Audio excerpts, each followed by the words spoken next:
नमस्कार मित्रांनो, पाठीमागील आठवड्यामध्ये सिल्व्हरमध्ये क्रॅश का झालं बरं? त्याचे कारण जे आहे ते आपण समजून घेऊया.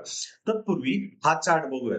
ह्या चार्टमध्ये आपल्याला दिसतंय, की हे जे सिल्व्हरचे USD टोन मधली जी व्हॅल्यू जी आहे ती $117 वरनं जवळ-जवळ $70 पर्यंत आपल्याला येताना दिसली. म्हणजे ही एक व्हर्टिकल रॅली खालच्या बाजूला होती आणि त्यामुळे इथं ह्या पर्टिक्युलर मूव्हला क्रॅश असं संबोधलं गेलं.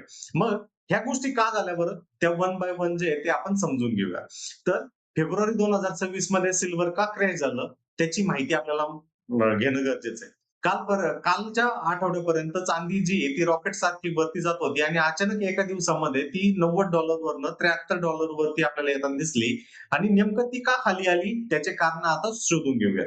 तर जागतिक बाजारामध्ये चांदीचे जे भाव जे होते ते सतत वाढत होते आणि लोक म्हणत होते, की बाबा सिल्व्हर जे आहे ते एक नवीन गोल्ड आहे आणि त्यामुळे रिटेल ट्रेडर्स, इन्व्हेस्टर्स, इन्स्टिट्यूशन जे आहेत ते सगळेच चांदी जी आहे ते खरेदी करत होते आणि त्यामुळे किमती ज्या आहेत त्या $90 आसपास आपल्याला जाताना ते दिसल्या.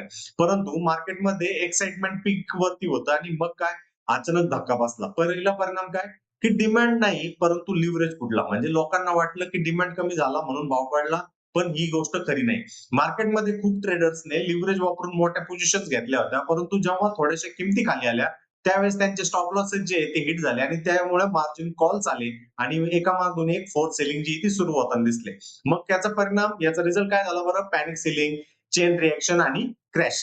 दुसरं कारण म्हणजे जागतिक बाजारपेठेतील महत्वाचं मूल्य म्हणजे डॉलर. डॉलरचं अवमूल्यन सुरू होतं, परंतु डॉलर जे आहे ते अचानक त्या आठवड्यामध्ये मजबूत होताना दिसला आणि त्यामुळे फेडचा चेअरमन जो आहे तो आपल्याला बदलताना दिसला. त्यामुळे नवीन पॉलिसीचे संकेत आले आणि डॉलर जो आहे तो मजबूत झाला आणि त्याबरोबरच ट्रेजरीचे जे परतावे आहे ते वाढताना आपल्याला दिसले. आता इन्व्हेस्टर जे आहे ते विचार करायला लागले, बाबा सिल्व्हर ठेवायचं की डॉलर असेट घ्यायचं? कारण सिल्व्हर हा नॉन यील्डिंग कुठलाही परतावा न देणारा असेट क्लास आहे आणि ज्यामध्ये कुठल्याही प्रकारचा इंटरेस्ट किंवा परतावा जो होतो मिळत नाही. आणि मग काय, मग मोठे फंड मॅनेजर्स जे आहेत त्यातनं बाहेर पडायला लागलं. तिसरं कारण म्हणजे युद्धाची भीती जी आहे ती कमी झाली. काही महिन्यापासून जिओपॉलिटिकल टेन्शन्समुळे सिल्व्हर सेफ हेवन असेट म्हणून वाढ होताना आपल्याला दिसत होते. प्रत्येक देश, प्रत्येक इन्स्टिट्यूशन, प्रत्येक बँका, प्रत्येक रिटेल इन्व्हेस्टर जो आहे त्यामध्ये खरेदी करण्याचा प्रयत्न करत होता आणि अचानक जे पीस डिस्कशन जे आहे ते सुरू झालं. फिअर किंवा भीती जी आहे ती कमी झाली आणि त्यामुळे भीती पटून लोक जे आहेत ते सिल्व्हर घेत होते ते अचानक बाहेर पडायला सुरुवात झाली. म्हणजेच सेफ हेवन सिल्व्हरची डिमांड जी आहे ती कमी होताना दिसलं. चौथं महत्वाचं कारण ते म्हणजे मार्जिन हाईक. मार्जिन हाईक म्हणजे काय, की आपण वेगवेगळ्या एक्सचेंजेस वरती ट्रेड करतो. जसं की अमेरिकेमध्ये सीएमई, भारतामध्ये एमसीएक्स मध्ये मार्जिन रिक्वायरमेंट जी ती वाढली. याचा अर्थ काय?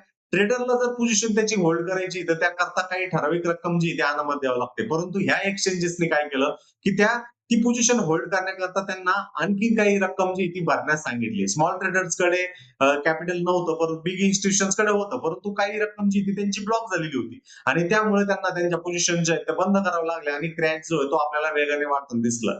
परंतु एक गोष्ट लक्षात ठेवण्यासारखी आहे, फिजिकल सिल्व्हर खरी चांदी जी आहे ती इतकी कोसळली नाही. म्हणजे भारतीय बाजारपेठेमध्ये 3,20,000 प्रति केजी सिल्व्हर जे उपलब्ध होतं, त्याच वेळेस एमसीएक्स वरती त्याचं फ्युचर जे आहे ते 2,80,000 च्या आसपास होतं. म्हणजे या दोन्हीमध्ये 40,000 ची तफावत आपल्याला होताना दिसली, जी की एक अविश्वसनीय घटना आहे. क्रॅश जास्त करून जो आहे तो फ्युचर्स मार्केटमध्ये झाला.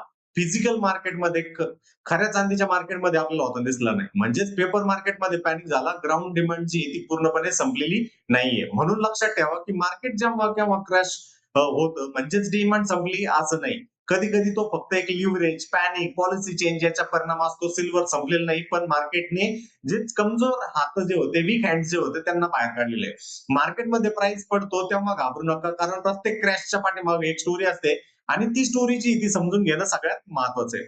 याबरोबरच याच्या माध्यमातून कुठल्याही प्रकारचं ट्रेडिंग रिकमेंडेशन जे आहे ते सिल्व्हरचं दिलं गेलं नाहीये. दुसरा महत्वाचा मुद्दा, जर तुम्ही इक्विटी आणि म्युच्युअल फंड्स मध्ये आतापर्यंत इन्व्हेस्टमेंट सुरू केलेली नाहीये आणि तुम्ही कुठल्याही ब्रोकर बरोबर ट्रेडिंग आणि डीमॅट खातं खोलवलेलं नाही का, जिथं फ्री ऑफ कॉस्ट मध्ये mutual funds, free of cost मध्ये डीमॅटचा अॅन्युअल मेंटेनन्स चार्जेस जर तुम्हाला हवा असेल तर अकाउंटच्या व्हिडिओच्या डिस्क्रिप्शन बॉक्समध्ये अकाउंटची लिंक दिलेली आहे. त्या लिंकद्वारे जे आहे तो तुम्ही डीमॅट अकाउंट जे आहे ते फ्री ऑफ कॉस्ट मध्ये ओपन करू शकता. तिसरा महत्वाचा मुद्दा, कसा वाटला हा व्हिडिओ? सिल्व्हरचा जो क्रॅश झाला त्याच्याबद्दलचा नक्की व्हिडिओच्या कमेंट बॉक्समध्ये कमेंट करा आणि शेअर करा तुमच्या जवळच्या मित्राबरोबर, की जो मागच्या आठवड्यापर्यंत चांदी आणि सोन्याचे किमती आणखीन वाढतील म्हणत होता त्या मित्राबरोबर.